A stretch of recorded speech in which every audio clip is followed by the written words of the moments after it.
జరుపుకుంది దేవుని సంఘము. అలాగే ఈస్టర్ సెలబ్రేషన్స్ సర్వప్రపంచము జరుపుకుంది.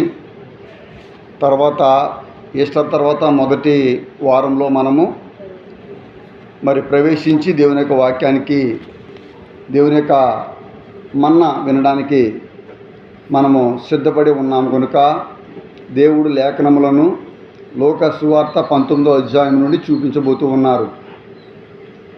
ఆయన సంచరించుచు యెరికో పట్టణములో ప్రవేశించి దాని గుండా పోవుచుండెను.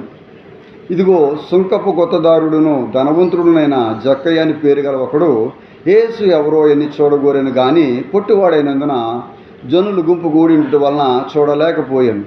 అప్పుడు యేసు ఆ త్రోవను రానై ఉండను కనుక అతడు ముందుగా పరిగెత్తి ఆయనను చూచుటకు ఒక మేడి చెట్టు ఎక్కాను. యేసు ఆ చోటుకు వచ్చినప్పుడు కన్నులెత్తి, జక్కయ్య త్వరగా దిగుము, దేవుడికి మహిమ కలుగునుగాక.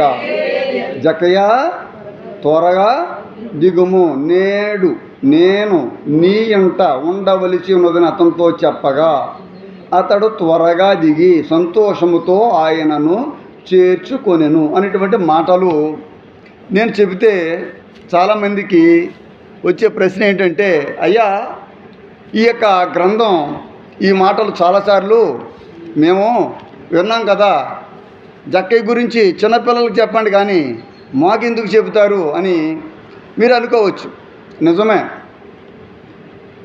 అన్ని సమయాలలో పొట్టి జక్కయ్య అని, చెట్టు ఎక్కాడని అనే మాటలు అతి సాధారణంగా మనం చెప్పుకునే మాటలు కాదు. కానీ దీనిలో యేసయ్య జక్కయ్యని ఏమని పిలిచారు, ఎలా పిలిచారు, ఆయన పిలుపులో ఉన్నటువంటి థింగ్స్ ఏంటనేది మనం చూడాలి, మనం పరిశీలించాలి. వాక్యాన్ని మనం లోతుగా పరిశీలిస్తే ప్రతి పదము నుండి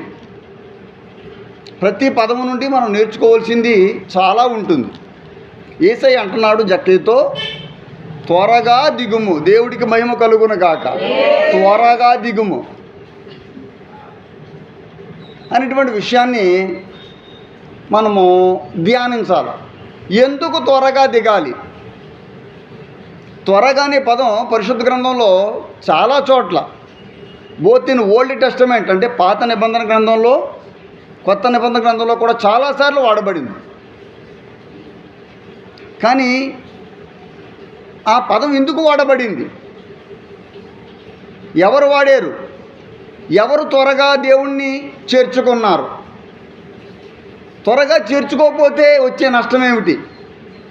సాధారణంగా త్వరగా అంటే ఇంగ్లీషులో హరీ, ఇమ్మీడియట్లీ అనేటువంటి పదాలు ఉపయోగించబడతా ఉంటాయి. త్వరగానే మనం ఎప్పుడు అంటామంటే, మేమందరూ తయారైపోయాము, నువ్వు తయారవకపోతే కుదరదు, త్వరగా తయారయ్యండి. ఏదైనా ఊరు వెళ్తున్నప్పుడు, ఏదైనా ఫంక్షన్కి వెళ్తున్నప్పుడు మనం అనే మాట త్వరగా తయారవ్వండి. త్వరగా తయారవ్వకపోతే టైం అయిపోతుంది. త్వరగా తయారవ్వకపోతే టైం అయిపోతుంది. అంటే ఈ త్వరితం అనేటువంటి పదం సమయానికి లింక్ అయి ఉంది. మనం త్వరగా దేవుణ్ణి చేర్చుకోకపోతే సమయం అయిపోతుంది, సమయము లేదు అని వాక్యమే చెబుతుంది.